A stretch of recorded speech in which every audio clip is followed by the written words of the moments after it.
you haven't heard, Vinyl Me Please is now doing a rock track. Let's see what they started with, and if you should consider subscribing.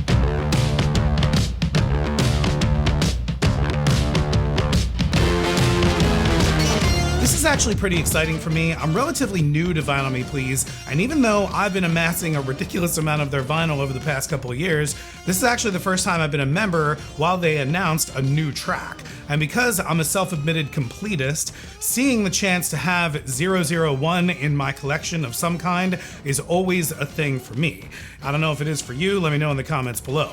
It's funny how the cosmos of the world work, or it's just cookies/trackers on the internet, but a few months back while exploring all the past titles of Vinyl Me Please, I started to really wonder about the 001s of the other tracks and maybe why they were chosen or even just what they were and could I find them. If you're not aware, Vinyl Me Please didn't always have tracks that you signed up for, and they didn't even have exclusive pressings at first. I think this is one of the many reasons I've come to really embrace this company. This isn't just a Columbia House knockoff. I'm probably severely dating myself with that reference, but Columbia House was a subscription service for CDs back in the day, and it wasn't very good. But it basically offered you a bunch of CDs that you paid for with a penny and you never could end your subscription. It was a whole thing, but it was not music driven the way that Vinyl Me Please is, in my opinion. Vinyl Me Please started off with offering just normal releases from every other record place, just like any other record store. But as they went, they added the classics track, I believe in 2017, along with the hip hop track right around the same time. And then they started curating titles specifically for those tracks. Now, the first title that they did for the classics was Attica Blues by Archie Shepp, though initially it was not prefixed with the C001.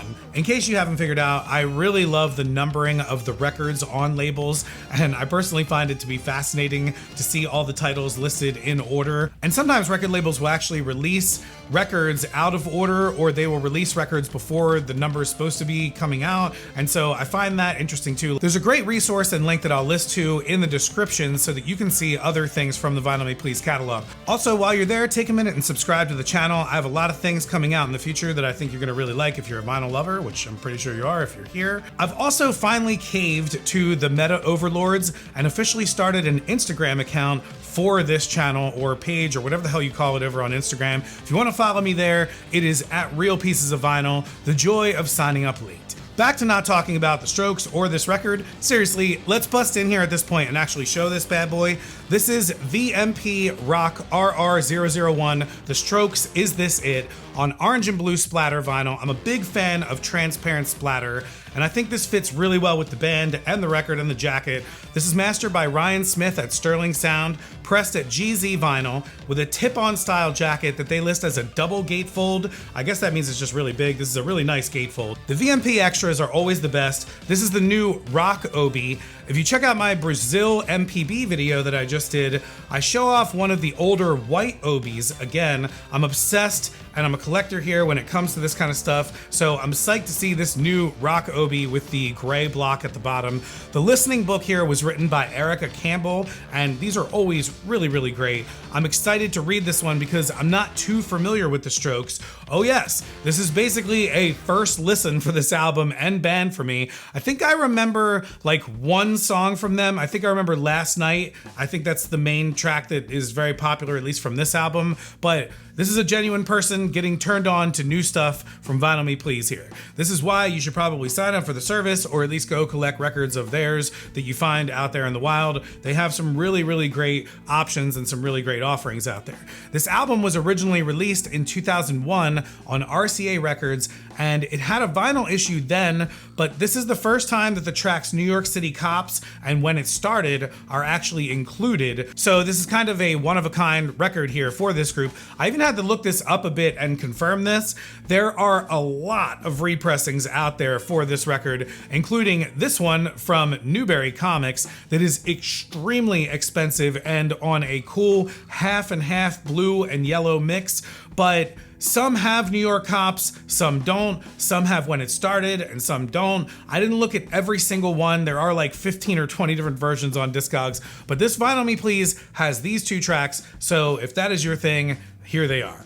This album also had an alternate original cover that debuted in Europe that was deemed too risque for the US. This reissue is the American edition. This record came along at a time when vinyl was dead. 2001 was a no man's land for vinyl. I know because I started my collection that year specifically because I could find records in boxes for like $10 for the entire box. I really started getting into funk and soul around this time, so my focus kind of shifted away from rock, but rock is always where I started my musical journey. I was in punk bands and attempted metal bands and things like that, and this is how I got introduced to music, playing and watching drummers like Dave Grohl and Matt Cameron and Neil Peart. So I admit that I have not been impacted by this record before, but I have been listening to it as it came in here, and I gotta say, man, the drums on this record are sick, especially the beginning of side 2. It just rocks, man. It's really good. I am a really big fan of the sound on this. It is a very big open sound. I think the mastering is done really, really well. I'm not sure if this is done with original master tapes. It may not have even been recorded with actual master tapes, but I mean, knowing these guys, maybe they probably did in New York in 2001 or something like that. But what I do know is that this stuff is actually really, really awesome to listen to. There's a lot of really good grooves in here, and I'm more of a groove soul kind of guy. So if it makes me groove or it makes my family groove, it's awesome. My wife didn't make me turn it off. She actually enjoyed it. So we had a fun time listening to the record, and I think it's really good. I think you'll enjoy it if you've never heard this record before. I can also see like 100% why it's the first record of the month for Vinyl Me Please. Back in 2001, this album was kind of needed after a lot of stuff burned down from the powerful grunge scene. I'm not a big fan of a lot of the hard rock stuff that came out in the late 90s. This album is kind of a path forger, and it was kind of on its own there for like a raw sound at the time of when it came out. I know basically everything that was coming out in the early 2000s was electronic drums everywhere. I would love to talk to someone from Vinyl Me Please about this more, but to me, when you analyze the tracks and start to talk about them out loud, you get a good sense of why and what they're going for. Classics tends to be classic jazz, soul, blues. Sometimes I feel like they should start a soul track or a jazz track, but if you pick any of these, they are undeniably classics. Same with Essentials, which didn't actually start out getting numbered until number 64.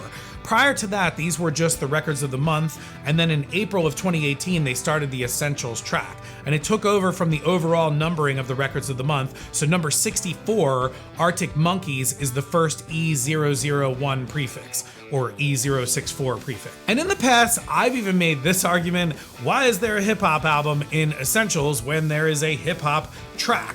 Or I could see people thinking even from the other side, like, why is Stevie Ray Vaughan in the Essentials when he could probably be in Classics, or Bob Dylan for that matter? But if you really start breaking these albums down, they really do fit well into each of these tracks. And if you look at the upcoming listing of rock records, they have Sublime, which they've covered over in Essentials, and I'm sure some of this also has to do with access to what artists they can get and tapes. They seem to have access to a lot of the Sublime catalog. Then we have Iggy Pop and the Stooges coming out with Raw Power, System of a Down with Toxicity, Stone Temple Pilots, number 4, and then the last of the year, ZZ Top with Trace Hombres. These are all undeniable rock albums. Some are classic rock, some are garage rock, some are alternative rock. So I can see kind of where this track is gonna go. Hopefully we can get some prog rock in there. Hopefully we can get some other awesome types of rock that you wanna know. Tell me what kinds of rock you would like to see from the VMP rock track in the comments below. Would you like to see more metal stuff? Would you like to see more alternative stuff? I mean, I think it would have been great if they could have started with something like Led Zeppelin 2 and a really awesome AAA cut pressing of that. But I mean, I don't even know if they have access to that kind of stuff. Let me know in the comments below what records you'd like to see in the rock track. Personally, I think if you follow Vinyl Me Please tracks, you're gonna have a pretty awesome record collection. And all the extras that come with the records, to me, are what really make them special. You're not just getting a normal version of this record. It's usually some kind of unique copy with some awesome extras. I'm very excited to own a new record that I probably would not have bought on my own. And I'm very excited to see what the future brings for the rock track after December. I currently have this as an add-on with my main track, which is usually classics. I don't know if I'm gonna collect all of these rock tracks, but one thing about vinyl, if you get in early, Like, I'm starting this collection of rock tracks from Vinyl Me Please at 001. If I stay with it, it can actually be a lot cheaper than trying to fill out a collection later on and find all the pieces that you need. Some jump up in price or some are just extremely hard to find. So I'm still deciding if I'm going to continue this, but I'm definitely excited to have number one and definitely excited that it's the Strokes' first album. I'm glad it's not like their second or third album. That probably would have like messed with my brain. Okay, I've said enough. If you like this video and want to learn more about Vinyl Me Please, try watching this video here, or if you want to learn about a great box set that they made with one of my favorite artists, check out this one here. I will see you guys on the next one.